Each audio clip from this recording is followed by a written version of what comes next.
Ruby Dagher is an international development professional, research consultant, and an assistant professor. She's also a co-founder of ADEV, which is Analyzing Development, a think tank and advocacy group, and the lead contributor and events coordinator. Her work experience in international development and her research over the last decade have given her significant expertise in decolonization, donor-recipient relationships, power dynamics, public policy, state capacity, evaluations, and economic development. Ruby has a PhD in public policy and administration from Carleton University and a master's degree in public policy and administration, also from Carleton. She studied political science and economics as well. Her published work and her research includes all the topics we talked about, such as decolonization, state legitimacy, post-conflict development, and donor-recipient relationships.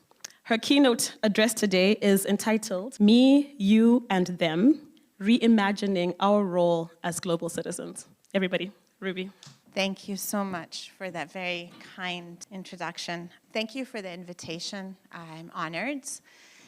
I'm honored and I am excited because in the last few years, I've put so much emphasis on perhaps moving things out of academia into more practice, and I've been challenged by a lot of my students to say, okay, you talk the talk, can you walk the walk? And so I've been trying to walk the walk, I have to say. So I hope you find this challenging, but I also hope you find this helpful in some ways. A little bit more about my positionality, because I always like to start with that so that you can get a feel for where I'm coming from.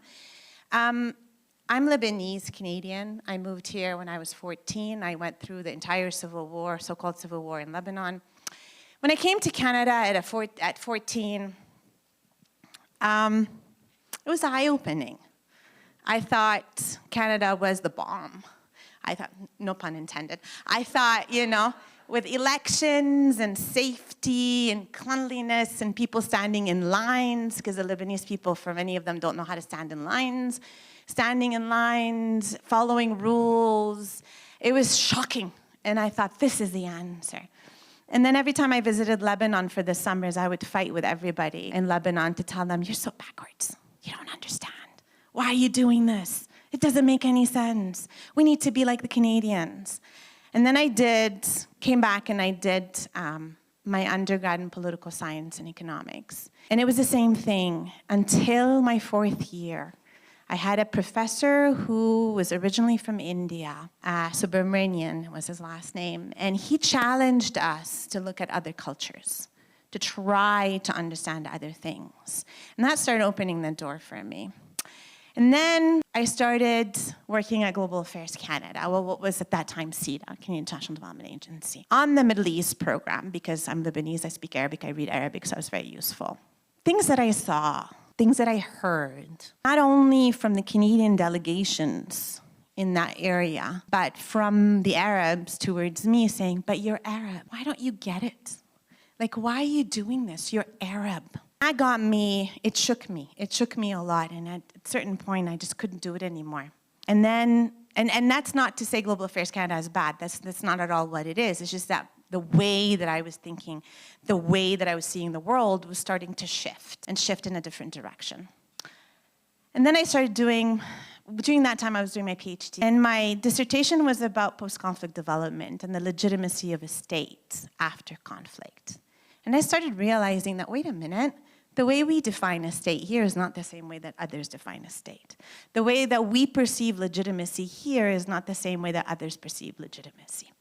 And so I actually wrote my book, my dissertation that turned into a book, and I do more writings on it, to basically say, we need to stop this whole definition of legitimacy from this perspective, which is Western-dominated, centric perspective about a Westphalian state and so forth, and we have to see it how other people see it.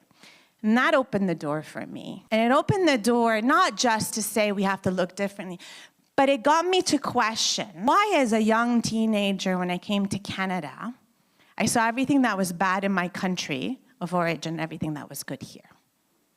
Why is it that certain things are said I take as a given and I don't question?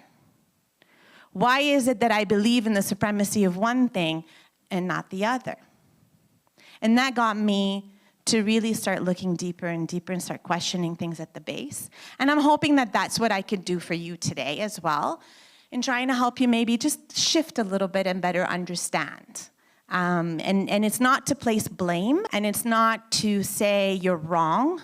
It's mostly to say, maybe we should be thinking a little bit differently.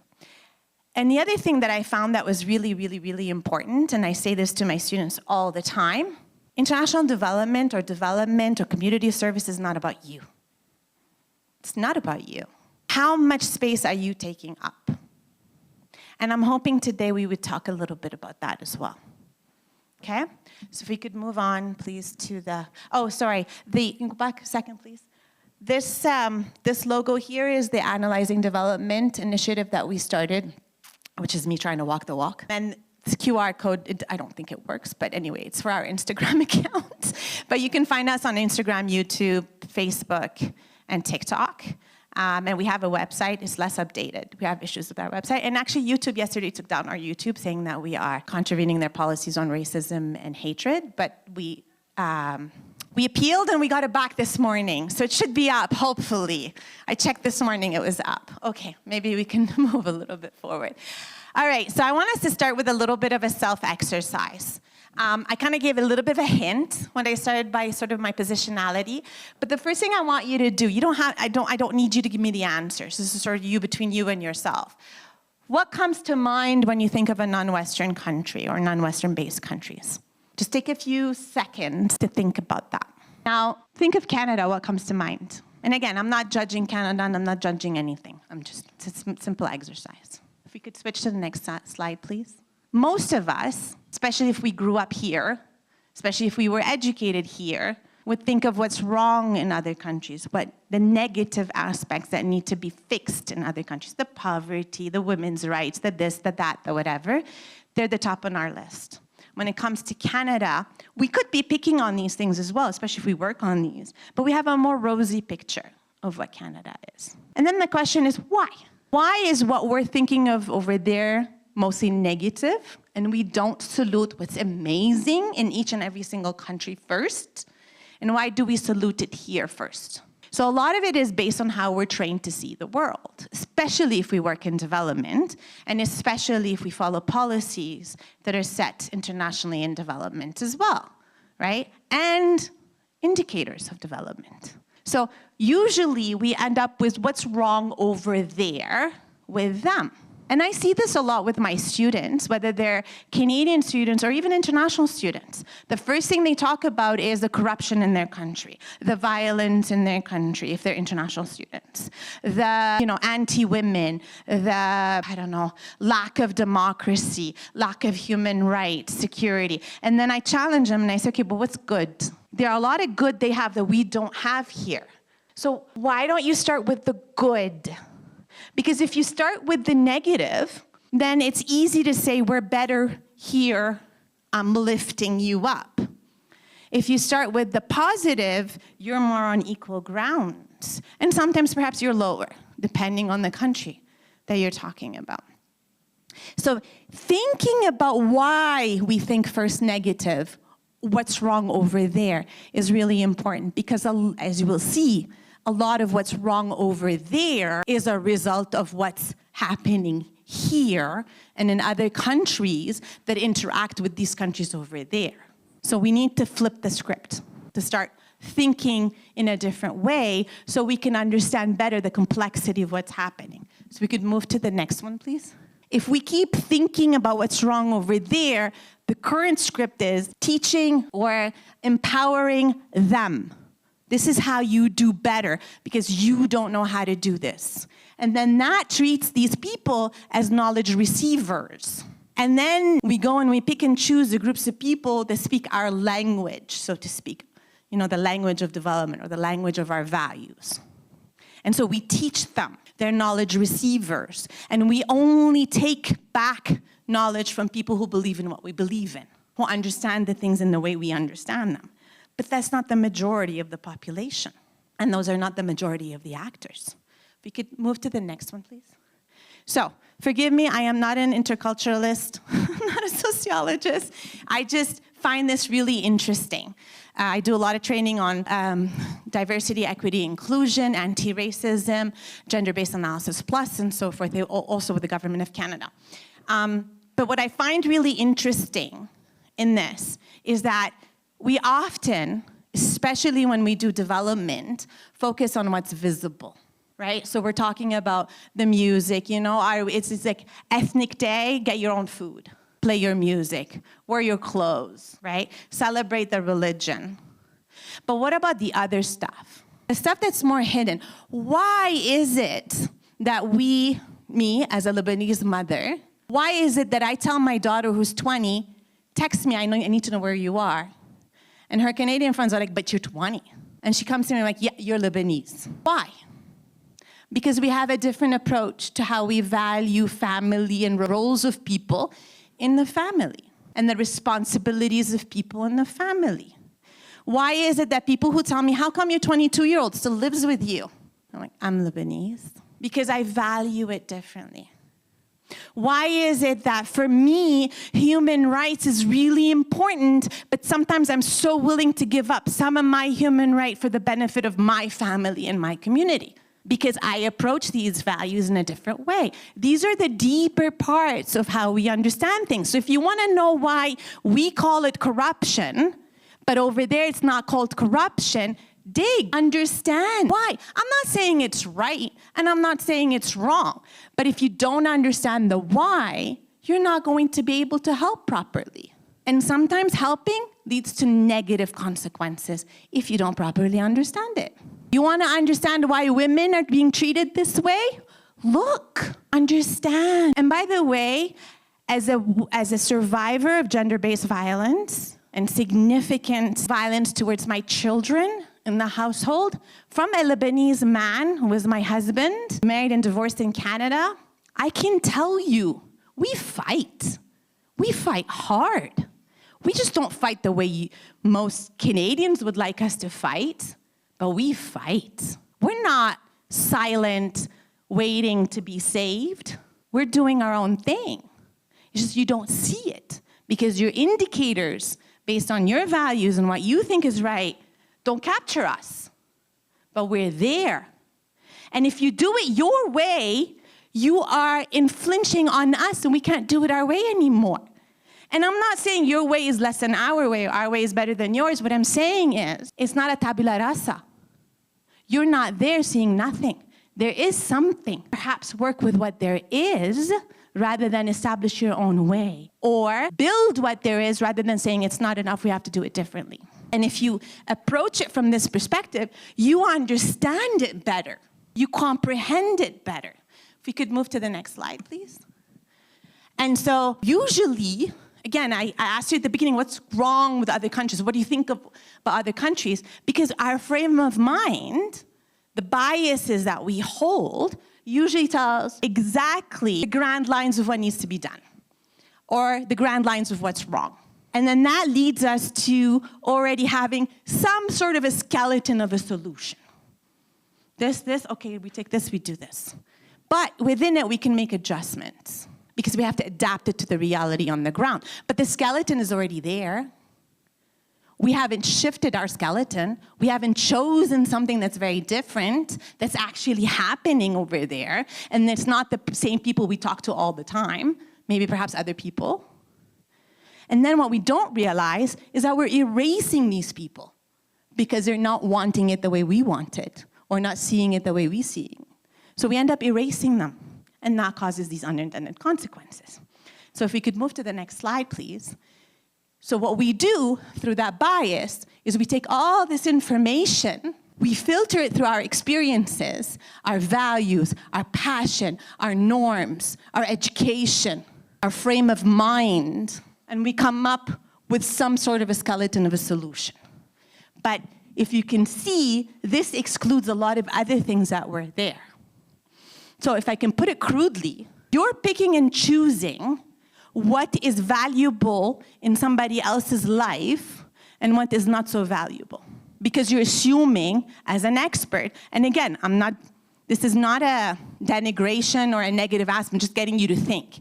As an expert, you're going to that conclusion. But in doing so, you're erasing things. And when you are filtering things according to a certain perception, then what you're erasing might be harmful. It might be harmful to be erasing these things. So you have to rethink. You have to understand. If you could go to then, oh, sorry, I'll use the 2 examples before we move on. When I was working for GAC, I remember going to the West Bank, and I was sitting with a Bedouin family in a big tent, and we were talking about their situation. And I was with my manager at the time, and I was an analyst there, so I wasn't doing projects, I was analyzing the situation. And I remember we spoke to the women after that. And so we asked a simple question. What would you like as women? Like, can you tell us a little bit more? And the woman talked about how hard it is, how exhausting it is, how too much work it is, how there are problems with water, access, the settlers, the this, the kids going to school, and a whole laundry list of things. We left. We were debriefing in the car going back to Ramallah, where we were staying. My manager says to me, oh, it's easy. I said, what's easy? She's like, yeah, all she has to do, if they got a job, then they have financial empowerment, so it's fine. And I looked at him, I'm like, how did you get from that to this? How did you filter everything she said and already pre-establish the skeleton of your conclusion? And he looked at me and he said, well, women need empowerment. She's talking about how exhausted she is, so she needs empowerment, and men have to start doing their part, so if she goes and gets a job, it's all solved. Why did he choose these pieces instead of the rest of the story? And him bringing it forward as a solution, what gives him the right to influence in that way? The other example is economic development. You go to places like, oh, the market doesn't function properly. Here, we're going to fix the market. Well, why does the market not function properly? Oh, because over there, then. Okay, but what's happening that's coming from the outside that's not letting it function properly? What is it that is influencing the market, not only internally, but externally? Did you look at the bigger picture? No, because we know that the market can function if you have the right laws, if efficiency, and corruption, all that works. So again, we're picking and choosing, depending on our positionality, our beliefs and our understanding. If we can just move on to the next one. So that's what I call the tyranny of empathy. Because I don't think we do it harm. I don't think we want to harm on purpose. So we start by saying, I feel bad. I cannot stand seeing this. I cannot sit idly by when this is happening. I need to do something. And that's laudable. It's not negative. It's really good. But then it becomes, I need to help them with. That's when we start filtering. I will use my expertise in. I have seen this before, therefore. That's when it starts being erasure of certain voices and certain realities, or the reinterpretation of these to then fit what we assume is the right thing. And it's fine because we're passionate, but it has harm. Which leads me to the last one. We need to, we must, we will, I want to see the change. I am contributing to the change because I hate sitting there and pushing paper and not seeing the change that's happening on the ground. Right? Like, I felt that too when I was an analyst. Like, oh my God, I need to see what's happening. What's my impact? But it's not about us. It's not about us. I, as a person who survived domestic abuse, used to say before, when I see a woman being abused, I'm stepping in, I'm helping her, removing her from the situation, I'm doing this. If you had done that to me, I would be dead. I had to learn that sometimes what we think is right is not right. That sometimes what we want to solve and how we want to solve it, even if it is the right way, if the other person is not convinced or is not on the same track as you, it's not going anywhere and you're doing more harm than good. So empathy is good. It's what we do with the empathy and how far we go and how we dilute the information that matters. Go to the next one, please. So, took the culture iceberg, which I'm pretty sure is not great, but I took that culture iceberg and I did a development iceberg in its place. And the reason why I do this is because I don't think enough people understand the complexity of what's happening. We often see the results of problems. We see poverty, violence, conflict, bad laws or good laws, the challenges, governance, infrastructure, all of these things. We often see those.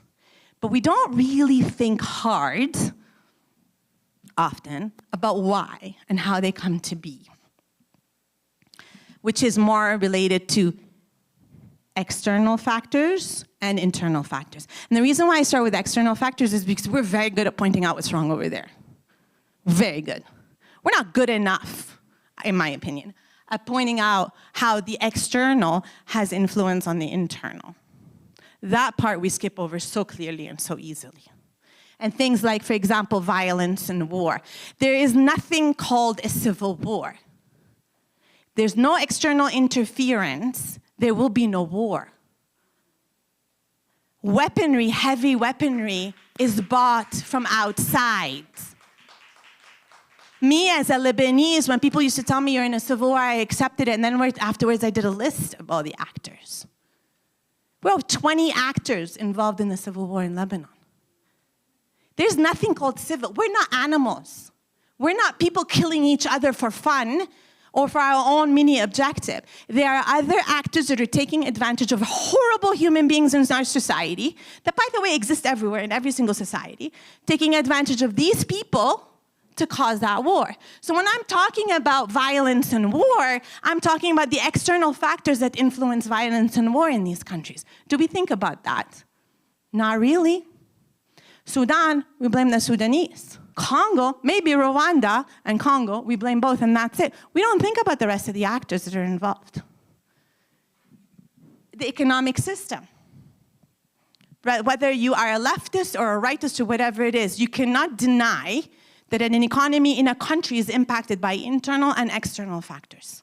It's part of your economic equation. There's no denying it, right?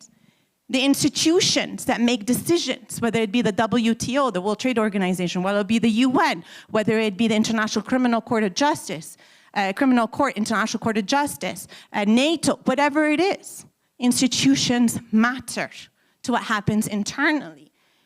The dependency, economic, political security, and whatnot. I mean, you could go on. And at the deeper part of it, because when we do see what's wrong, we see it mostly internal. Some of us pick on external, but we don't think about the deeper part, which is the structural factors, which are deeper than just a decision that was made. These are the oppression that exists, internally and from the outside, the exclusion that happens, the imperialism that still exists till this day, depending on who you talk to and the levels in different countries. Historical trauma that's still lingering. It hasn't disappeared. The challenges that continue from this historical drama. The racism, the discrimination.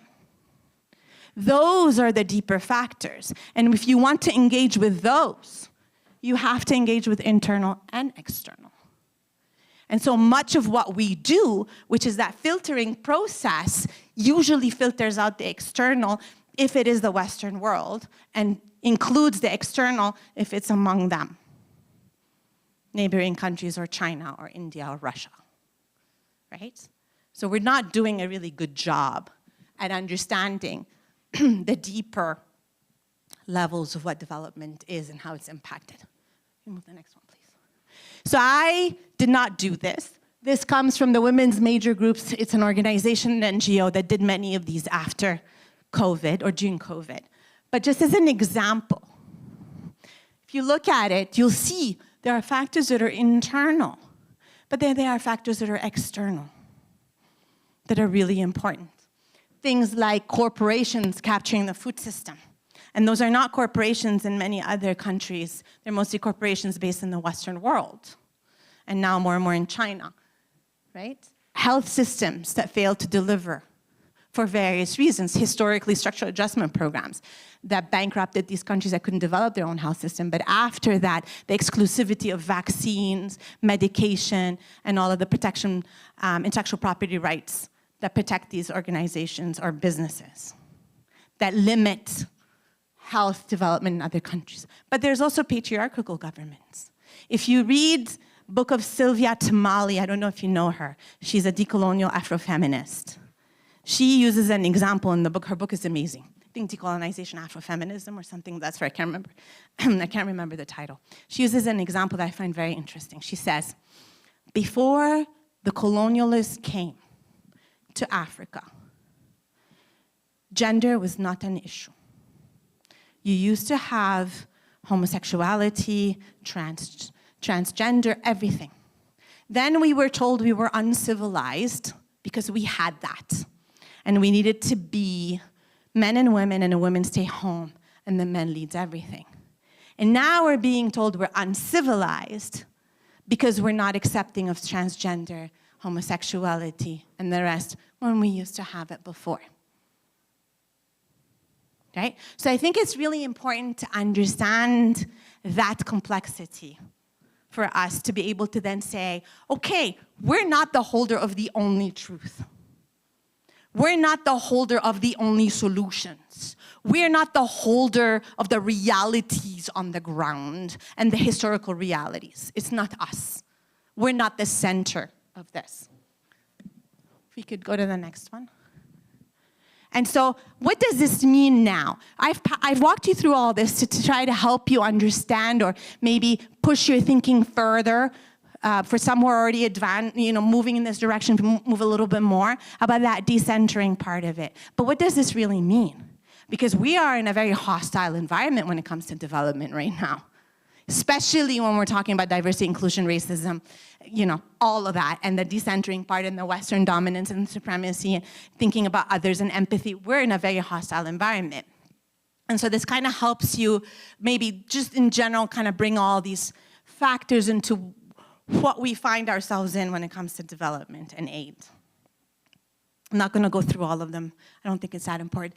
But what I find is that some of it, the blue, are more about donors and Western countries. And the orange, I guess, are more about people and some people in non-Western countries pushing back. And I can tell you as a professor who's been teaching since 2013 and as a person who engages a lot with the youth, they have a different way of thinking than we do. They are so much more critical than we ever were. When I was studying development, where people are right now, very, very different. Way more critical. They don't just accept being people saying, Canada's values, we can help save others. That's not going to work. Canada's values, we can use Canadian values to help improve the lives. That's not going to work. They're way more critical than that. But also, they're way more polarized than that. So we have to be very careful. So what does it mean when we have that polarization, a different way of thinking, an international aid system that's broken in many ways, and there are so many challenges? And I know in the opening speech we talked about how this is not great, and especially when people want to help. But you know what? I will tell you, this is an invitation. It's hard to change a system that's not cracked. There's a reason why I put the cracked piggy bank in there. When the piggy bank is not cracked, it's really hard to make a dent. When it's cracked, it's an invitation to work with the cracks and develop something that is better. And how do you develop something that is better? It's not doubling down on what we do. It's not recentering the Western world. It's trying to rethink the role of the Western world and all the other actors in the system that we want to build. So if we could go to the next one, please. So I would say to you, forget diversity. Because diversity is like a pizza that's a cheese pizza, and then you just add pepperoni to your cheese pizza. That's not what we want. We don't want to invite more people to the table. We don't want to say, here, have a speech, let me hear you, thank you, this is really interesting, I'll think about it. We don't want more participatory approaches. What we want, if we could go to the next one, please, is this. We want inclusion. I want pizza, I want shawarma, I want whatever this thing is, and I want meat. I want people not only at the table, but I want different ingredients in my food. I want to make other food. I want to develop other ways. I want people to come and tell me so they can come up with something that works better for them. Because uniformity in international development is oppression. We can't be uniform everywhere. I want to see that there are more voices, but also more options available.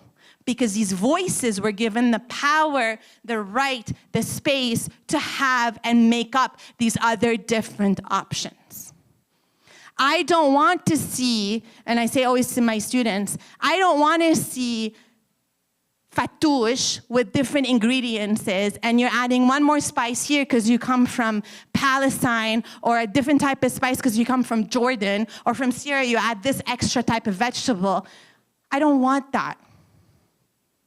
I want fattoush with ramen, with pizza, with, I don't know, plantain. I want to mix. It's not about how we can reframe the fattoush. It's about what else can we bring.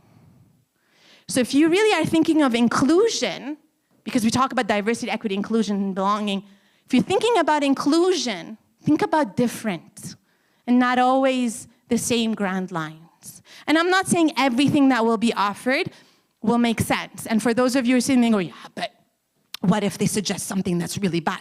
I get it. I disagree with a lot of things, but I'm not giving myself the right to be the decision maker on behalf of everybody.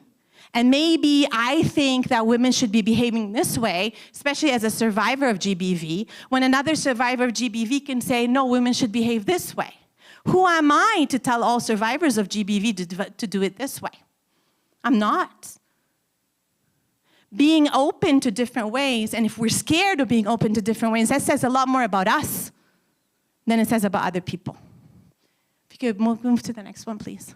And so I invite you today to decenter. Decenter yourselves, decenter your thoughts, decenter your beliefs, decenter your ideas, decenter what you think is best, defocus. The focus is no longer on over there, how can we help? What can we do? Remove that focus, breathe. It's not hard. I've had to do it, I know what it is. It's really not hard. It's very destabilizing, extremely destabilizing and stressful. Breathe, accept the uncertainty.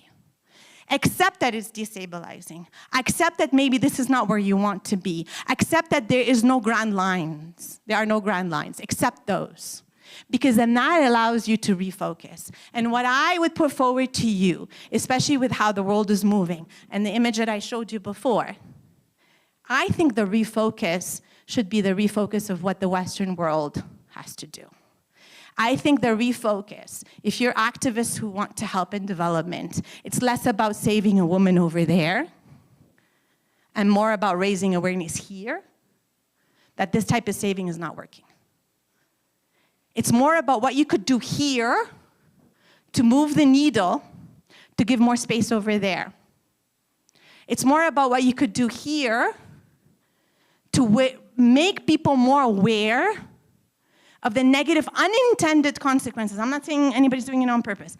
Unintended consequences of their empathy over there. So I think a lot of the focus is less about doubling down and figuring out how we can still help, which we still need because a lot of people rely on this help for their daily survival. I'm not negating that, but a lot of work has to do, and this is where we ultimately need to go, on refocusing the role of people in the Western world, including myself, even if I come from another country as well, the people in the Western world and their institutions in the entire question of development. And I thank you. That's where I'll end. Any questions? I think I took 5 minutes longer. I'm sorry. Sorry, I kept you 5 minutes longer than I should. Okay. Yes. Yeah. I can't hear you, though. You have to be loud. Is there a microphone? Yes, Do you there wanna... is. Coming your way. There is? Okay.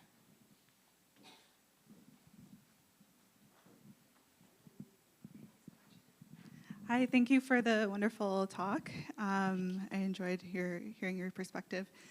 So I'm wondering, on a more practical level, when we take these decolonial approaches, which are very important, a lot of us are still working within very colonial funding structures. So when we're putting this into a grant application and they're wanting to know specific outcome measures that are going to be derived from the project that we're proposing, how do we reconcile our decolonial approach within a colonial funding structure? So I think one of the reasons why I got invited here is because I did the presentation at CACID on decolonizing project management, and somebody was from here who was in the crowd heard me speak. But one of the things that I would say is it actually starts before you do the proposal, the grant proposal. A lot of it is, you know, when you're really thinking about it, is what are you hearing from the people? How are you presenting this information? What is coming through? What is not coming through? Who is invited? What perspectives are you taking into consideration? How are you defining the problem? Because the definition of the problem is major. How are you defining the problem? Who gets to define the problem? So a lot of these steps in the preparation for the proposal, I think, are really important in starting the decolonial process. Having said that, I know, because I used to evaluate proposals and I teach RBM, so I know you have to still speak to the values and the requirements of the donor. And one of the things that you can do is in your analysis, you can present the situation in a much more decolonial perspective, but still sort of talk about the outcomes in a way, because usually the outcomes are much larger, in a way that makes sense for the donor. And unfortunately, as it is right now, with the amount of proposals that are being given and the very little money that's coming in, it's extremely competitive. So you are going to have to, in the interim, as a project, still follow, grosso modo, in general, what the donor wants. But that doesn't stop you from, you know, filtering in some decolonial aspects or some aspects that get you to stop, walk back, refocus. But I would also say, as an organization, so moving away from just a specific proposal for a donor to get funding, as an organization, you also need to figure out what your role is. And it could be partly going and getting money to do specific projects, but there's a bigger part of it is, where do we go from here? What's our role in this bigger picture? And so while you can sprinkle some decolonial aspects in your development of your project and your project proposal, but it's limited because obviously you need to get funding, it doesn't stop the organization from figuring out what it actually wants to do. That is decolonial and different. I don't know if that helps. Okay. Oh, sorry. Sylvia Tamale, T-A-M-A-L-E. You're welcome. Okay, thank you so much, Ruby. This is for you from ACGC. Thank you. Thank you. Please don't fall. Another round of applause, please.